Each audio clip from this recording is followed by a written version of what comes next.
Assalamualaikum warahmatullahi wabarakatuh. Teman-teman, perkenalkan saya Sartila dari Sekolah Tinggi Ilmu Tarbiyah Madani Yogyakarta, Prodi PAI semester 6. Baiklah, pada kesempatan kali ini saya akan menayangkan sebuah penayangan mengenai micro teaching materi bab akidah madrasah aliyah. Selamat menyaksikan. Bersih ya kelasnya ya. Masya Allah, harum. Baiklah. Assalamualaikum warahmatullahi wabarakatuh.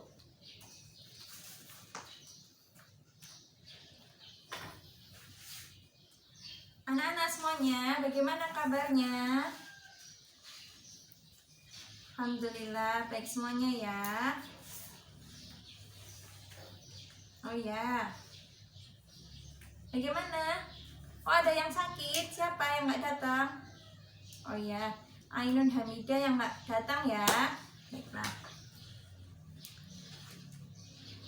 Bismillahirrahmanirrahim. Alhamdulillahilladzi bi ni'matihi tatimmus shalihat. Wassalatu wassalamu ala nabiyyina Muhammadin wa ala alihi wa ashabihi ajma'in, amma ba'd.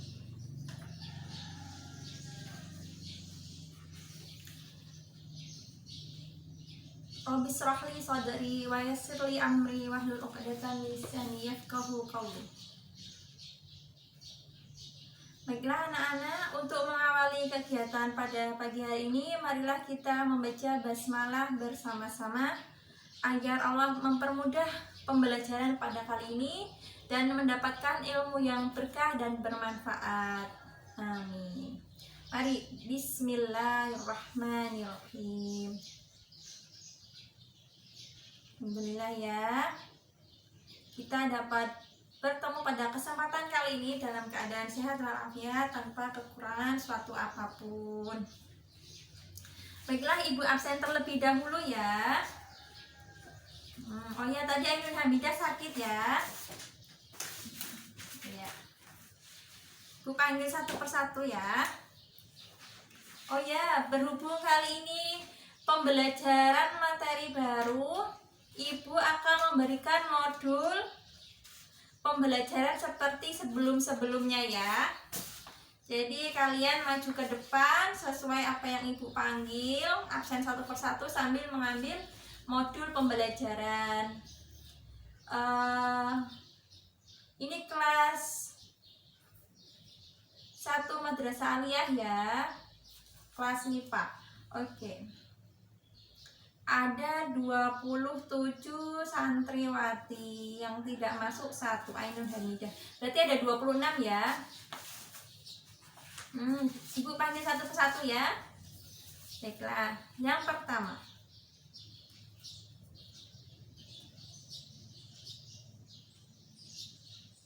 Afilia Rahmawati hadirah.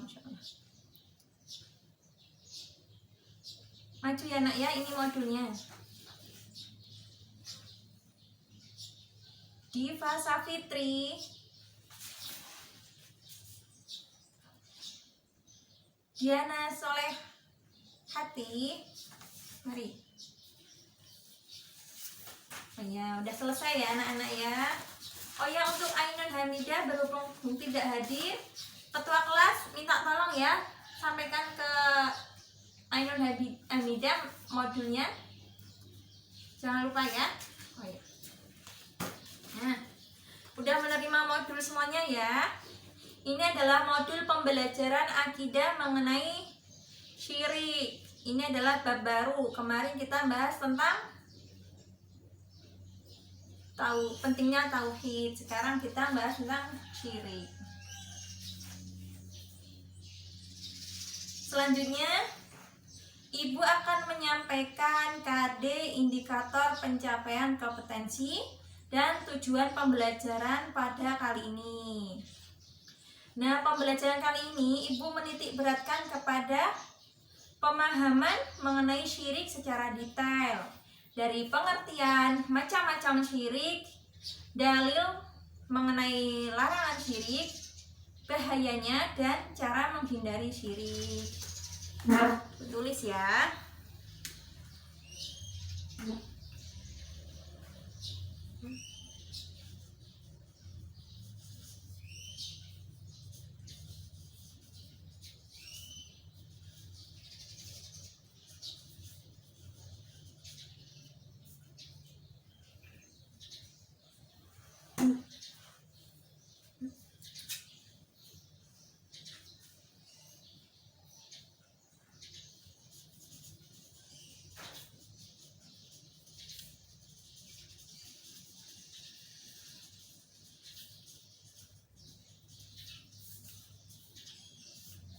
Pembelajaran kali ini kita memiliki tema mari kita menghindari syirik. Kita akan membahas mengenai pengertian agar kita mengenal apa itu syirik. Yang kedua, macam-macam syirik. Sebenarnya banyak banget ya macam-macam syirik. Nanti Ibu akan jelaskan bentuk penayangan presentasi. Sekarang Ibu akan menulis poin-poin indikator yang harus kita capai pada pertemuan kali ini. Habis pengertian macam-macam, terus dalil. Nah, dalam Islam kita harus berdalil dari Al-Quran dan As-Sunnah, hadis dari Rasulullah SAW yang akan membahas mengenai syirik, ya. Kemudian bahaya syirik. Bahaya syirik nanti Ibu akan jelaskan dalam bentuk penayangan presentasi. Habis kemudian cara menghindarinya agar kita terhindar dari bahaya syirik. Nah, itu ya anak-anak ya.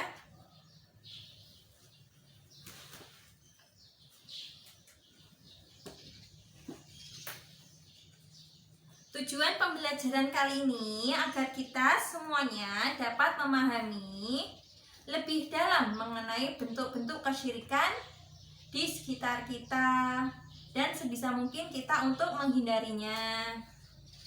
Karena apa anak-anak? Karena syirik adalah bentuk kezaliman yang besar. Inna syirka lazulmun azim. Nah, itu tadi KD dan tujuan pembelajaran bab akidah kali ini. Baiklah, karena waktu semakin siang, Ibu akan mempresentasikan penayangan mengenai syirik ya. Ibu persiapkan dulu proyektornya ya. Kalian bisa mempelajari modul terlebih dahulu agar bisa mengikuti apa yang Ibu sampaikan dalam PowerPoint nanti. Oh ya, ketua kelas minta tolong Nek untuk bantu Ibu memperbaiki proyektornya.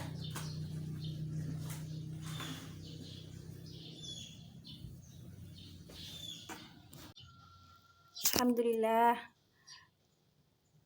berhubung proyektornya udah jadi, Ibu harapkan kalian menyimak apa yang Ibu jelaskan ya. Mari kita simak bersama-sama. Mari kita menghindari perbuatan syirik. Seperti yang Ibu jelaskan di awal tadi, kompetensi dasar dan indikator pencapaian kompetensi seperti ini anak-anak ya. Tidak bisa Ibu jelaskan secara detail karena kita akan mengejar waktu untuk pembahasan mengenai bab syirik selanjutnya. Tadi Ibu udah jelaskan ya di awal ya. Ini sekilas penampilannya saja. Kemudian lanjut. Yuk kenali syirik. Syirik dalam tinjauan bahasa adalah isim dari kata asyraka yusriku syirka wa syirkutan. Seperti asyraka hufihi. Artinya memberikan bagian yang sedikit atau banyak dalam zat dan makna. Seperti kata syaraka hufi yus syarikuhi. Artinya menjadi sekutu baginya dalam hal itu dengan bagian yang besar atau kecil dalam zat atau sifat. Syirik dalam rububiyah Allah atau asma-asmanya atau sifat-sifatnya adalah pendustaan kepadanya. Karenanya, syirik jenis ini dikategorikan kufur. Jika dalam ibadah kepada Allah terdapat unsur ibadah kepada selainnya, ibadah tersebut dianggap kekufuran dan pendustaan kepadanya.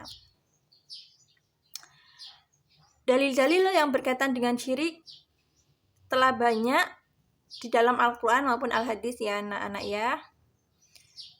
Baik kalam Allah maupun sabda Rasulullah SAW. Nah, di sini Ibu akan sedikit mengulas ya dalil-dalil yang berkaitan dengan syirik.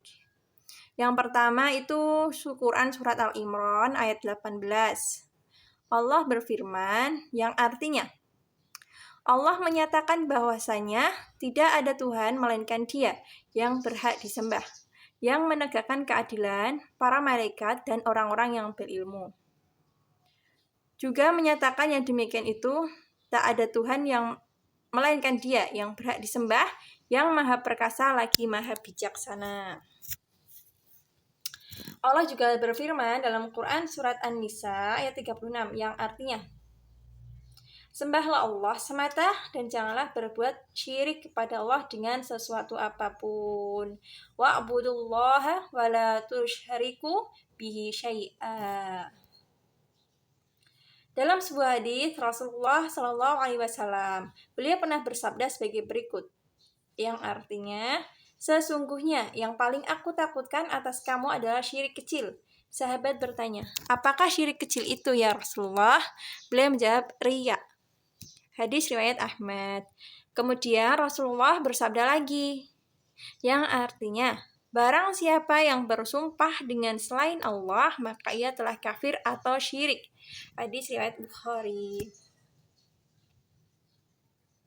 Anak-anak, syirik itu banyak tingkatannya ya.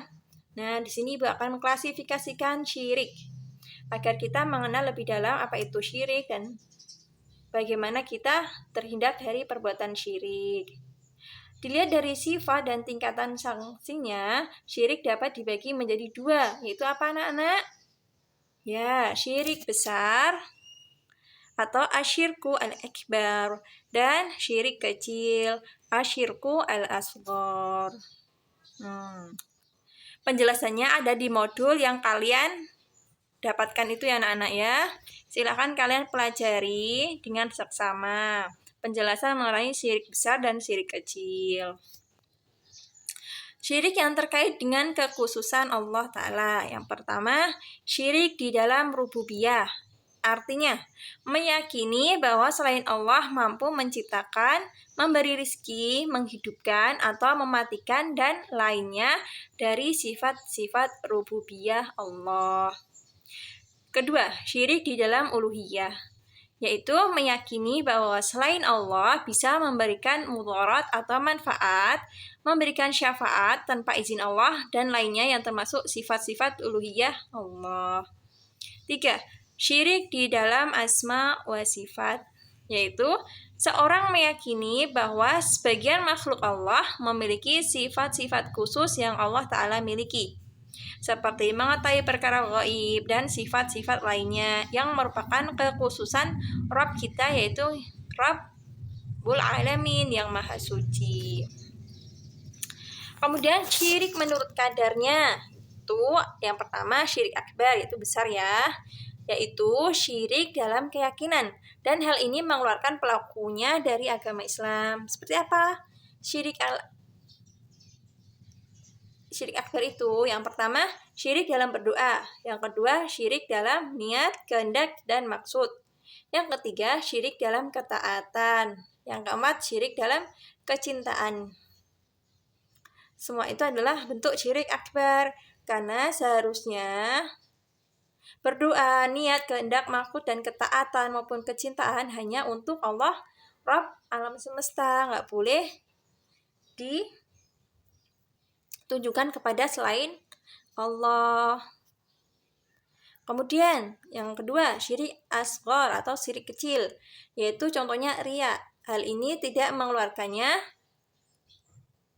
pelakunya dari agama Islam, akan tetapi pelakunya wajib untuk bertaubat. Akan tetapi bukan hanya riya saja ya anak-anak ya yang termasuk syirik asghar. Riya itu hanya sebagian kecil syirik asghar, namun tidak semua syirik asghar hanya berupa riya. Kemudian yang ketiga syirik khafi atau tersembunyi, yaitu seorang beramal dikarenakan keberadaannya orang lain. Hal ini pun termasuk riya dan hal ini tidak mengeluarkan pelakunya dari agama Islam. Tapi wajib bertaubat. Tuh. Terus syirik menurut letak terjadinya. Ada syirik i'tiqadi, yaitu syirik yang berupa keyakinan.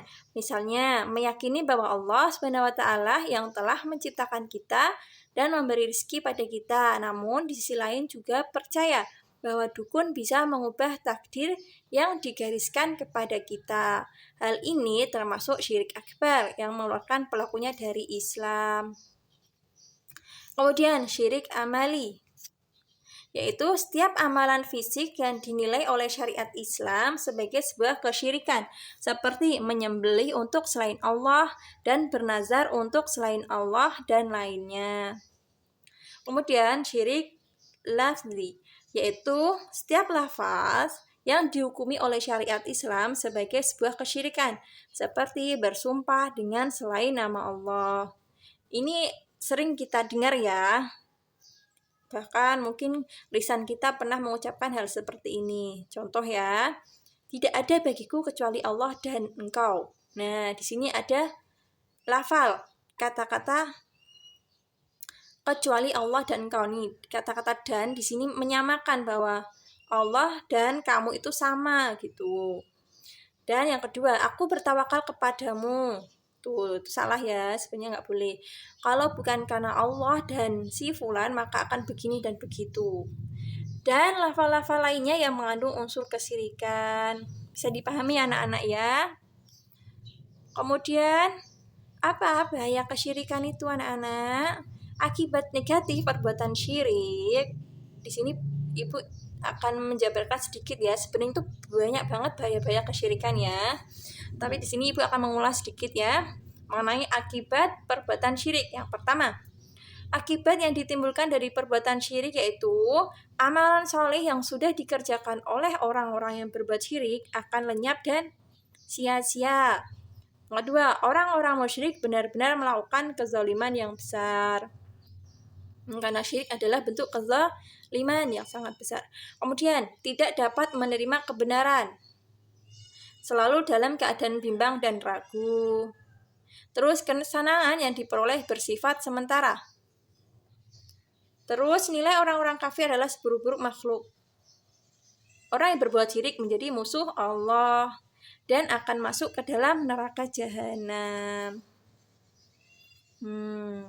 Dengan kita mengetahui syirik-syirik yang tadi telah kita jabarkan, mari kita hindari syirik dengan cara yang pertama, selalu menegakkan sholat, karena dengan melakukan sholat yang benar akan terhindar dari perbuatan keji dan munkar. 2. Selalu berusaha meningkatkan ketakwaan kepada Allah, karena dengan begitu akan selalu diberikan jalan keluar terhadap segala problema yang dihadapi. 3. Selalu berusaha melatih diri untuk senantiasa ingat bahwa syirik itu adalah dosa yang paling besar di antara dosa-dosa yang ada dan tidak akan diampuni oleh Allah. Selalu mengingat Allah dimanapun berada. Dengan selalu mengingat Allah, hati akan tenang dan selalu berada dalam suasana kontak batin dengan Sang Pencipta. Begitu ya anak-anak ya. Syukron wa barakallahu fikum atas perhatiannya. Lanjut ya, kita beri kesimpulan dari penayangan presentasi tadi.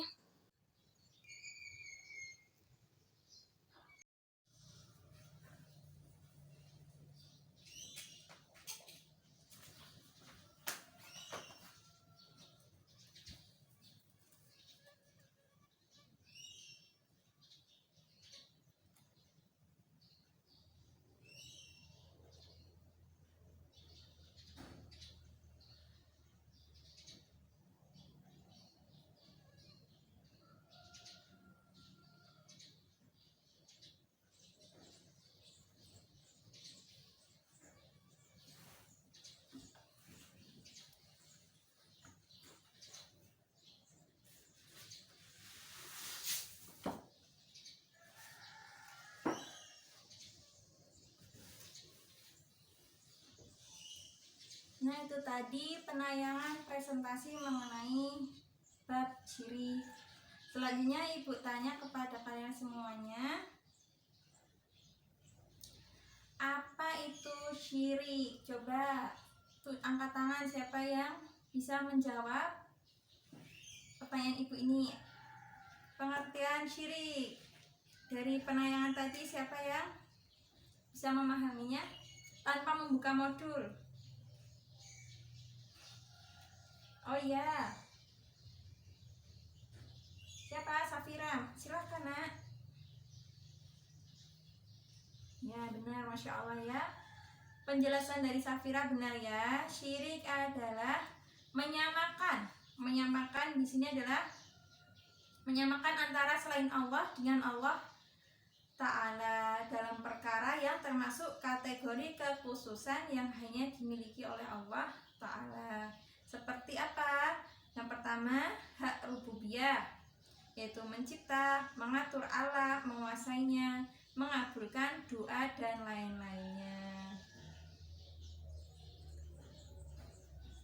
Yang kemudian kedua, dalam hak uluhiyah, seperti hak untuk diibadahi menjadi tujuan doa, permintaan tolong, permintaan perlindungan, tujuan dalam melaksanakan persembahan atau sembelihan, kayak rasa takut dan kecintaan yang disertai dengan ketundukan, itu adalah hak uluhiyah Allah.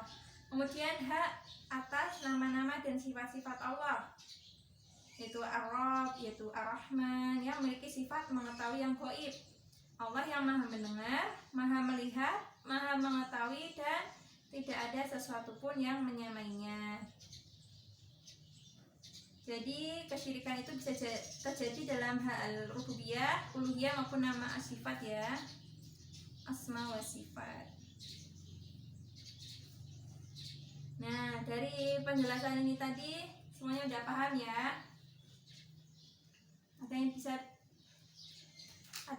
Adakah pertanyaan mengenai syirik? Oh ya, untuk modul-modul yang Ibu bagikan kepada kalian, mohon untuk dipelajari dengan seksama ya, karena pekan depan akan ada ulangan harian bentuk uraian ya.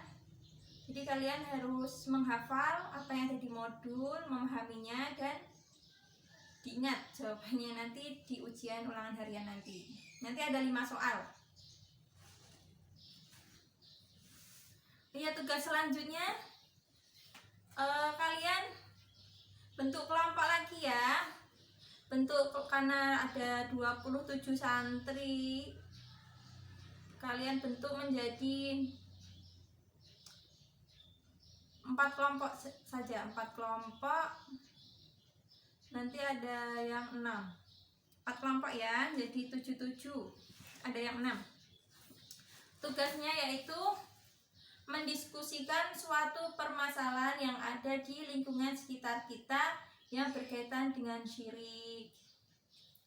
Kemudian membuat catatan hasil diskusi tentang permasalahan yang telah didiskusikan bersama.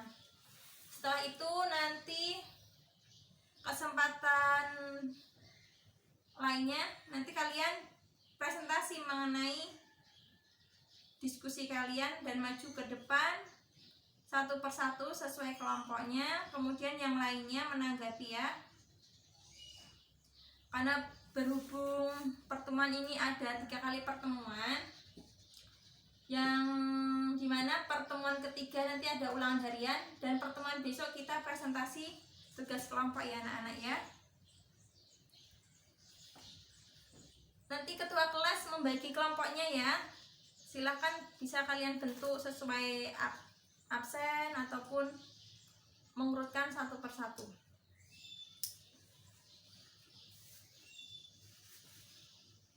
Nah, itu tadi pembelajaran kali ini.